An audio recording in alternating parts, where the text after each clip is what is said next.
يا إلهي انظر إلي فالهوى استولى علي لم أجد بين يدي عملا يرجى بسم الله الرحمن الرحيم نحمده ونصلي على رسوله الكريم. Alhamdulillah.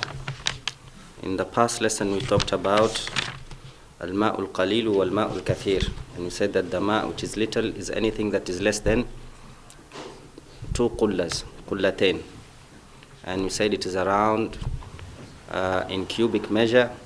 We said 1 1/4 arm's length by 1 1/4 arm's length and 1 1/4 arm's length in depth. So that is approximately 2 qullatain. So anything that is less than that, the water touches the najasa, then the water has become unclean. You cannot do tahara with it. And anything that is above that, then the water is kathir.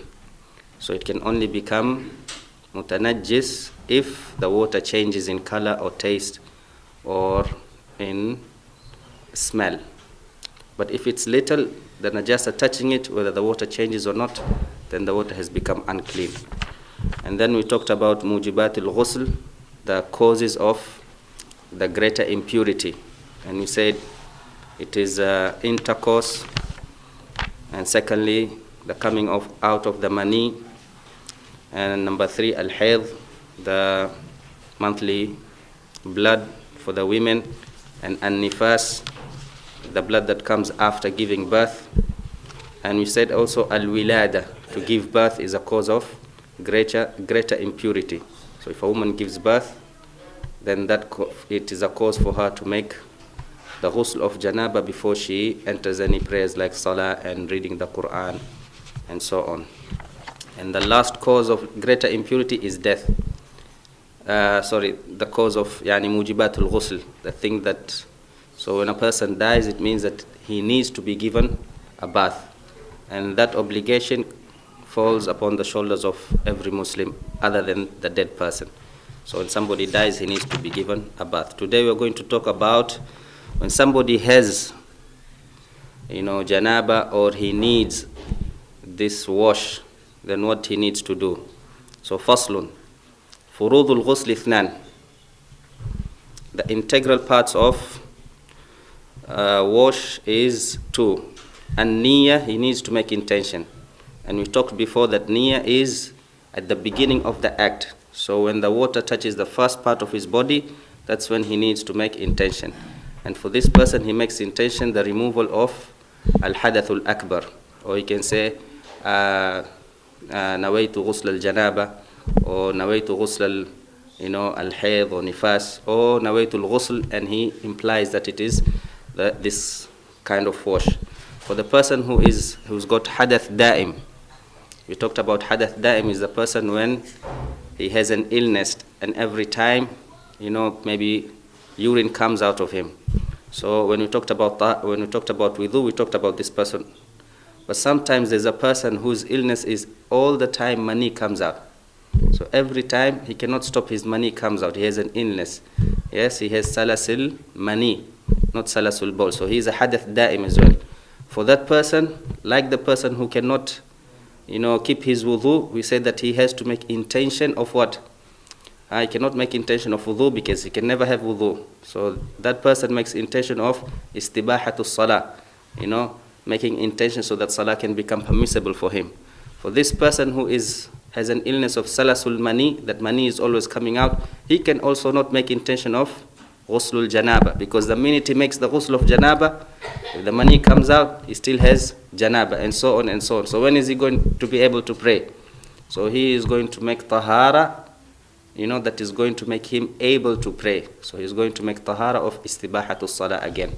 He cannot make niyyah of wudu for that person, and for this person who has salasul mani, he cannot make niyyah of removal of janaba, because he is always going to have janaba. So he makes niyyah of istibahatus salah. Okay. So furudul ghusli ithnan, 2 integral parts of this kind of wash. The first one is an-niyyah, that he needs to make it he has to make intention. It has to be at the beginning of the wash. The second thing is ta'mimul badani bil ma. He has to make sure that the water touches the complete body. So if it's hair, every part of the hair, whether inside, thick or light, the complete body needs to touch water. He needs to watch out for the places where water is difficult to enter. For example, his navel, or beneath his fingernails. He needs to concentrate on these things. If he is somebody who is very heavy and he has like pleats in his stomach, then he needs to make sure that beneath the pleats water enters, underneath his armpit, and between his hips. So every part of the body the water has to touch, but the inside of the nostrils, no, and the inside of the mouth, no, the inside of the eyes or the ears inside, this is not the exterior body, so that he doesn't need to wash. According to the Ahnaf, of course, they have to wash the inside of the mouth and the nostrils. But for the Shawafi, the inside is not the exterior. That is an interior part of the body. So the exterior part of the body, everything the water has to touch. For the women who have, what do you call it? Plaits, they have hair and they've tied it together. They need to make sure that the water goes inside the hair. And if the water does not go inside the hair, that means they need to open the hair. Okay. For those people who have dreadlocks and things like that, then that is a problem. Unless the hair by itself becomes like that, so it tangles itself and has become by itself like that, therefore the inside where it's difficult, you don't need to do it. But if you have done it, you did it yourself, and maybe you made all these buns and things like that, if you can put water and you're sure that the water reaches the inside, it's fine. If the water does not reach the inside, then that hair needs to be open. So the complete body needs to touch water. Ta'mimul badani bil ma.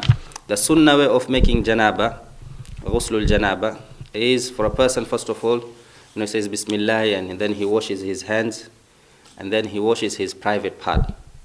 Okay, after he washes his private part, the private parts are clean, then he starts making wudu. Okay, he makes his complete wudu. But according to some other imams, they say it's better to leave the legs right to the end. And they say for those toilets, because in the old days it's not like now, we have the water coming and it straight away goes away. So people have a bath and the water remains and the feet are immersed in water. So they say you leave your feet right to the end and you come back, you raise yourself, and then you wash your feet and you come out. But al-mu'tamad is that you make a complete wudu. After you make the wudu, then you start with your body. You start with the right side. On the right side, the front, then the back, and then the left side, the front and the back. And then you pour water all over the body from the top. And that is the masnoon way of the ghuslul janaba. But if anybody, he makes intention and goes into the river and comes out, then he has got his ghusl. Now,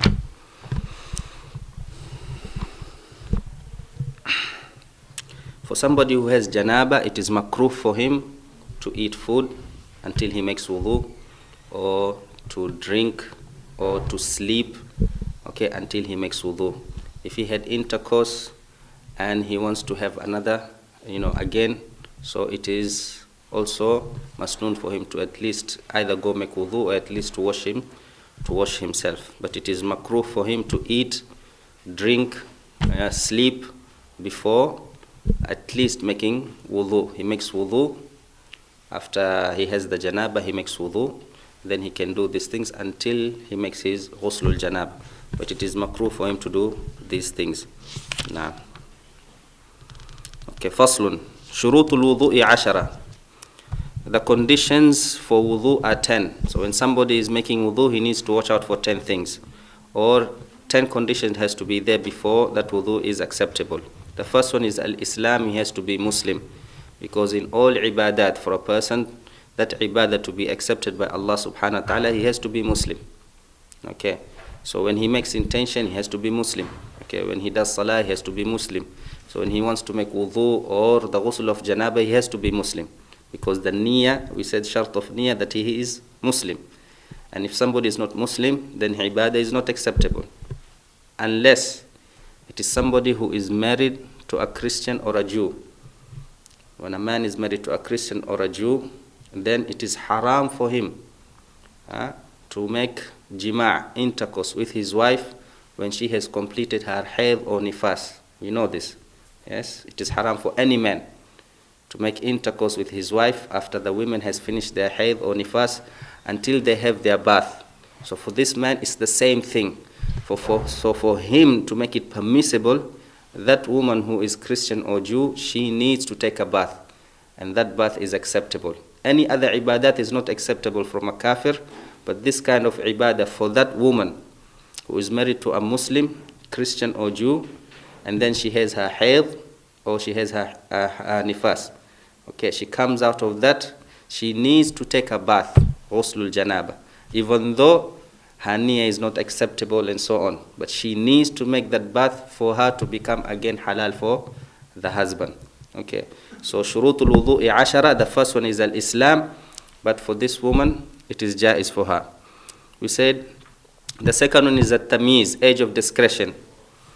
And the age of discretion, we pointed out last time, is when a child reaches the age where he can understand what is being said to him and he can reply to that. So he comprehends what is said to him and he gives an answer corresponding to that what has been said to him. He can take messages from one end to another. Some people say is when he can eat by himself or drink by himself or do istinja by himself. Some people say when he can distinguish between his right hand and his left hand, or between a date and a burning charcoal. Okay, so he needs to reach the age of tamyiz. Any child who has not reached the age of tamyiz, they cannot do wudu or do ghusl of janaba. And even if they were doing it, then it is not, it is not accountable. So that is lahu. For teaching, fine, but it does not count. The third thing is an-naqa'u anil hayd wal nifas. That the person has to be clean of hayd and nifas. Because when a person is in hayd or nifas, then they cannot do certain ibadah. For example, they cannot do salah, and they cannot do wudu as well, because wudu is the key for salah, isn't it? So for them, whoever is in hayd or nifas, it is haram for them to do wudu. Because how can somebody do wudu when that wudu is not, it has no meaning? It is like somebody is urinating, and at the same time while he is urinating, he is doing wudu. For him it is haram to do such wudu, because he can never sustain that wudu. So if somebody cannot sustain the tahara, it is haram for him in that state to do that tahara. So the woman has to be free of hayd and nifas for her to be able to do wudu. If she does wudu in that state, it is haram, except in one condition. When the woman has gone for hajj, we know that it is haram for a woman who is in nifas and hayd to enter the masjid al-haram, to enter any masjid. But it is not haram for her to go to the place, to go for Arafah or to go and throw the stones and things like that. And it is jaiz for a woman who is in the state of hayd or nifas to do hajj. But it is sunnah for a person when he goes into ihram to do what? To do a ghusl, isn't it? So for her, that ghusl is acceptable. Okay. So only that woman who is going for hajj, that ghusl is acceptable for her, because this act is necessary now. But if it's not in that time or not in that place, then it is haram for a woman who is not free of hayd and nifas to do wudu or even ghuslul janaba. The fourth one is أيضا النقاء عما يمنع وصول الماء إلى البشرة. Okay, he has to be free of what stops the reaching of water to the skin. So anything that stops the water reaching the skin, he needs to remove it before he makes wudu or janaba. So women have to watch out for nail polish. People who work in decoration, when they paint the walls, they need to watch out when they finish that all that paint has been removed before they make wudu. Anything that stops the water reaching the skin, then that, if he makes wudu, then his wudu is not acceptable. So he has to watch out for that.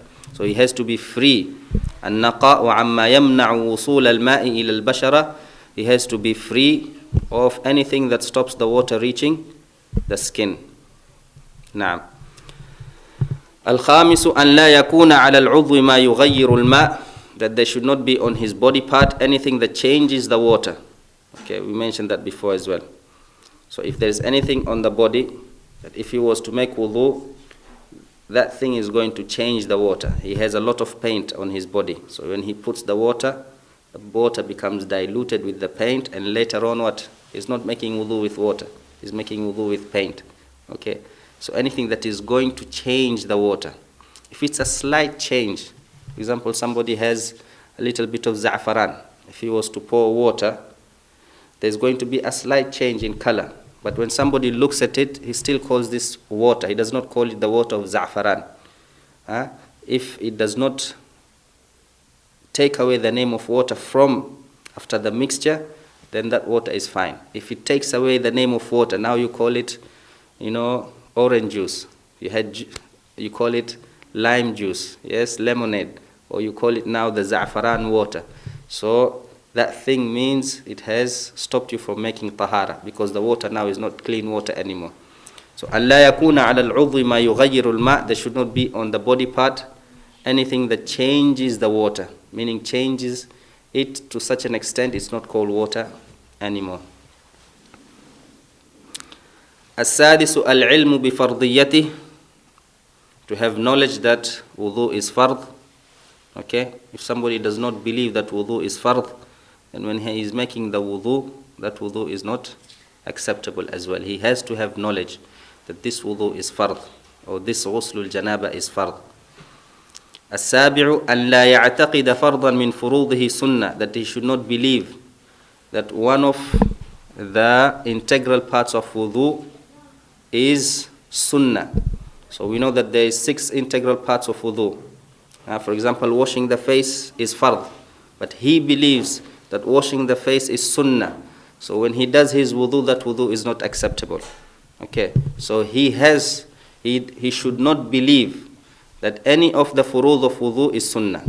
Okay, but if this person, he thinks that all what he is doing, for example, he washes his hands and he does madmada, he does istinshaq, and he thinks all of this is fard. From the beginning, all the things that are sunnah with the things that are fard, he believes all of these are fard. That does not affect his wudu.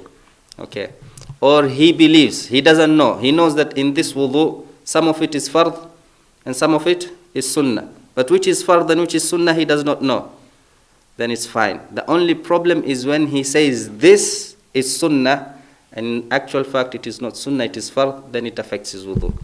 But if he is like most people, they make wudu, they know that it is fard, they know some of it is sunnah, but which is sunnah, which is fard, he doesn't know, it is fine for him. Okay. He needs to believe though that this wudu is fard. Al-wudu fard before you enter salah. So السابع أن لا يعتقد فرضا من فروضه سنة. الثامن الماء الطهور, that he needs to use ma, which is water that is clean. So water that is najis, or water that is clean but does not cleanse. Okay, for example, orange juice is clean, but it has not got the quality of cleaning, giving you tahara, giving you purity. So that water as well, you have to use water that is clean and has the quality of cleansing. Okay, and we said water like rain and well water and all these kinds of water. Al-ma'u tahur. So he needs to use ma, which is tahir, mutahhir. The 9th and 10th, they only concern that person who has this illness we talked about. He has got salasul bawl. Okay, so for him he has 2 more shart. First of all, dukhulul waqt. He cannot make wudu until the time of prayer has come in. So he waits until dhuhr salah, for example, enters. Then he can go now and prepare himself for salah. So he makes his wudu. And the 10th is al-muwalatu, that he has to make one act after the other. So he waits for the entering of the time of salah. Once it enters, then he has to go now and make his wudu, wash himself, make his wudu, and then he has to do muwala, meaning after making wudu, straight away he goes and makes his salah. And when he is in salah, if urine comes out, then it is forgiven by Allah subhanahu wa ta'ala, that salah is acceptable. But if he does his wudu before the entering of salah, and now he is waiting, and when salah comes, he prays his salah and urine has already come out, then his salah is not, his wudu did not take him to that salah, and that salah is also not jaiz. Or the time of salah enters, but there is no muwala. So time of salah of dhuhr enters, he goes, prepares himself, makes wudu, comes and waits for 10 minutes. And then now he's praying his dhuhr salah, then also his dhuhr salah, that wudu is not accountable, is not accepted, and his salah when he prays is not accepted as well. But if he waits for the time of salah, and he knows now, at, for example, 12 o'clock, they are going to pray dhuhr salah. It's already, say, 12:30. So 12:30, they're going to pray their dhuhr salah. So he waits until time of salah comes in, and then he knows 12:30. So maybe 5 minutes or 10 minutes before, he goes and prepares himself. He finishes his wudu. He is come to the musalla at 10:30. But the imam now is preparing the saf, for example. So now the delay is because of the salatul jama'ah itself.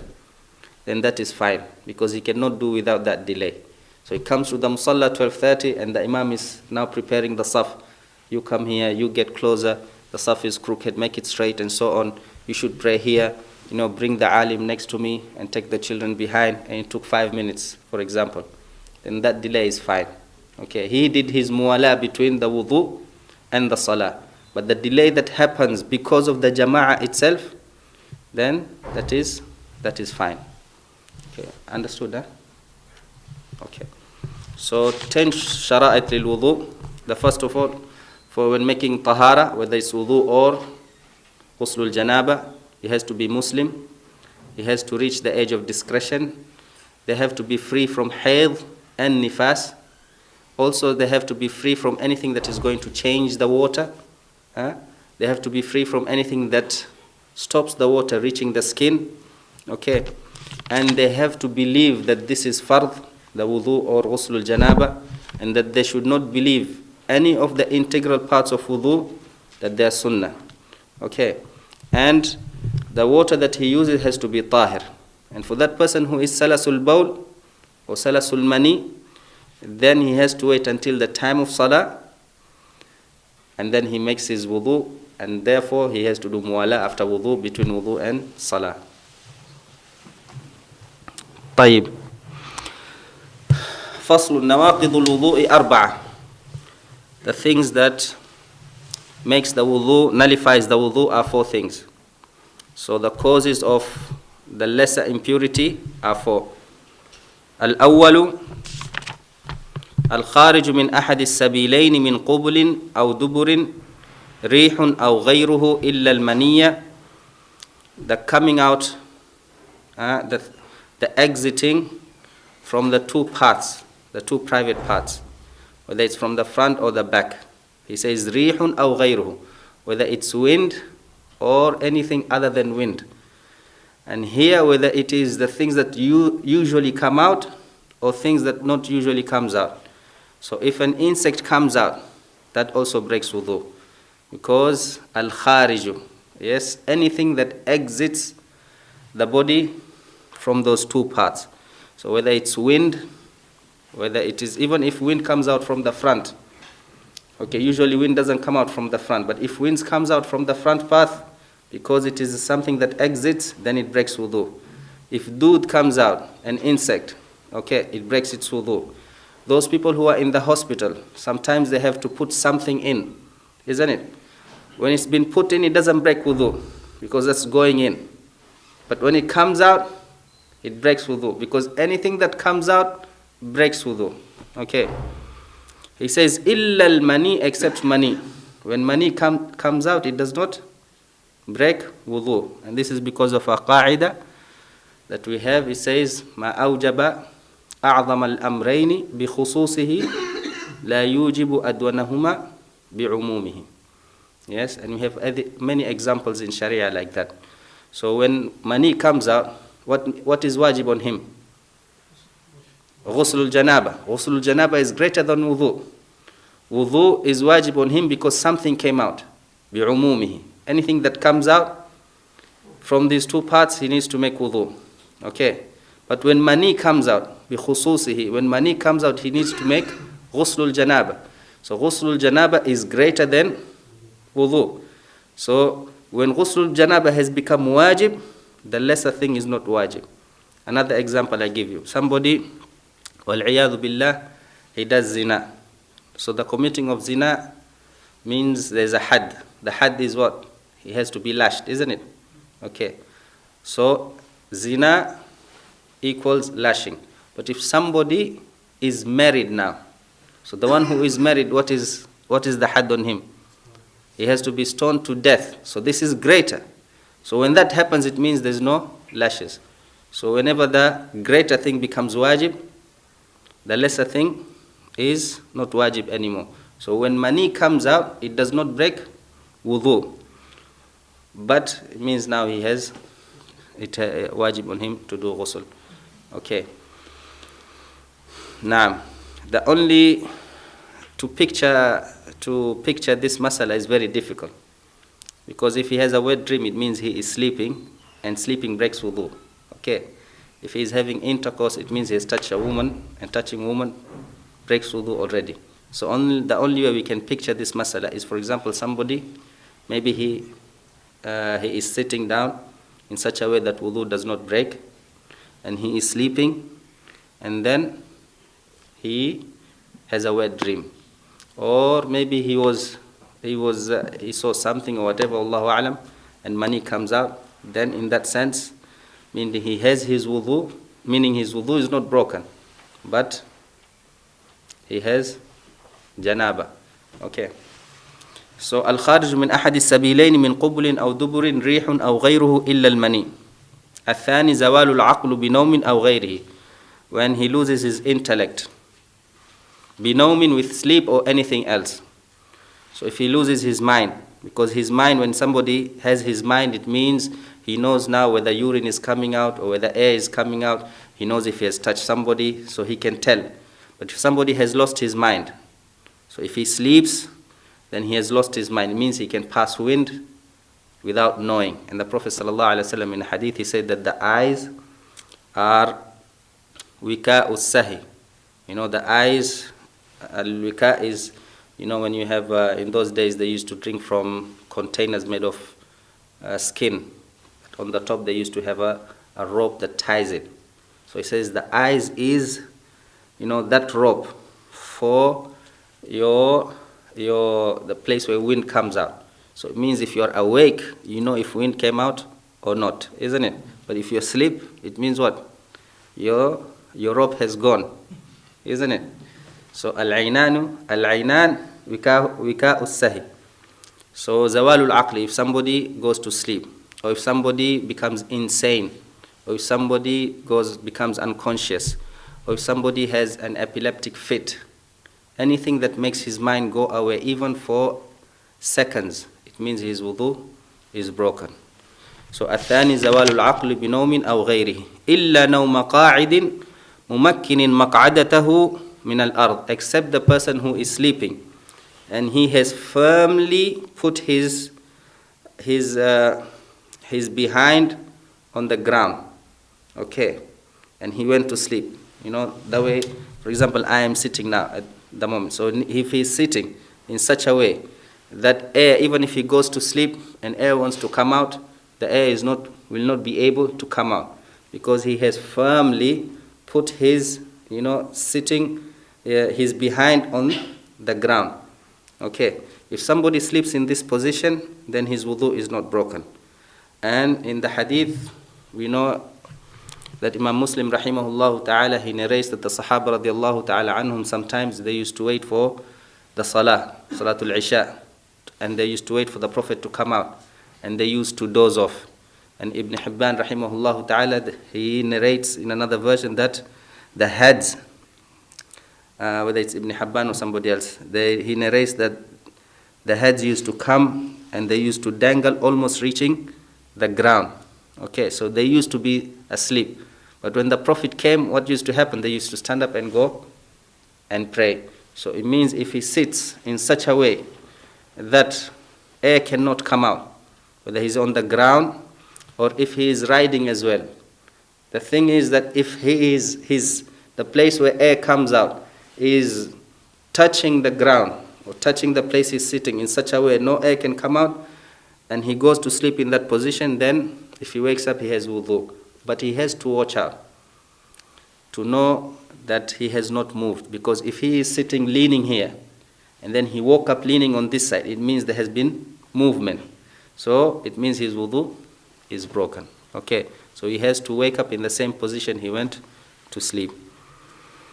So zawalul aqli, the losing of someone's mind, is a cause of lesser impurity. الثالث التقاء بشرتي رجلين وامرأة كبيرين أجنبيين من غير حائل. الرابع مس قبل الآدمي أو حلقة دبره ببطن الراحة أو بطون الأصابع. Okay, because of the time, inshallah, we will do this too, inshallah, later on. Okay, بإذن الله. Now, any questions?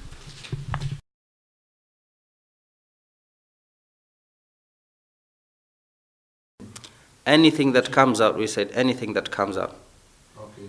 Yes, anything that comes out, whether it is usual or whether it is unusual. A stone comes out.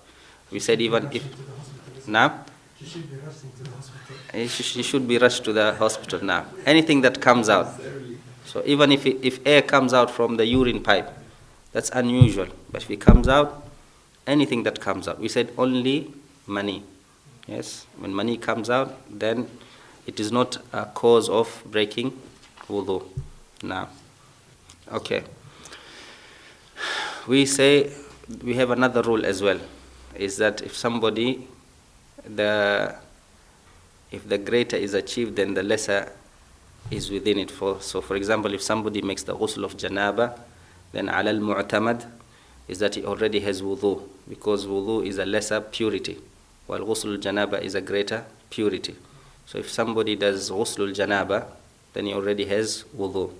But if while he is doing that ghusl al-janaba, he touches his private part, and we are going to mention, inshallah, in the next lesson, that touching the private part breaks wudu, then it means he will have his ghusl, but he will not have his wudu. So he has to watch out. If he wants to just do ghusl al-janaba and come out of that with the greater and the lesser purity, then he has to watch out that within, when he is doing that bath, he does not break his wudu. Okay. So if, for example, somebody wants to do it, so he washes his hands. We said the sunnah is to wash your hands, and then to wash your private part. While you're washing your private part, it is part of the ghusl janaba. So either if you have a glove, for example, yes, so that you don't break your wudu, and you wash that part, and then now you start doing your wudu, that is sunnah, isn't it? But when you are doing your wudu, it is part of your ghusl janaba as well. And then you complete the wash, you come out and you have your tahara of wudu. You can just go and pray salah. Or if somebody is near a river, so he makes his niyyah of ghusl janaba, and then he jumps in. He comes out, he has both wudu. He needs to watch out that while he is doing his ghusl janaba, he does not break his wudu. Okay. So if he breaks his wudu, it means he completes his bath, then he needs to make again wudu before he can enter salah. Now, what if you make the ghusl and then at the end you make the wudu? yeah, it is sunnah to do wudu before you do your ghusl. That is the sunnah. Okay. But if you want, you can just take your ghusl janaba when you finish and then make your wudu, and then you go and pray salah. It's okay. Now. Okay. Alhamdulillah. Subhanakallah wa bihamdika ashhadu an la ilaha illa anta astaghfiruka wa atubu ilayk.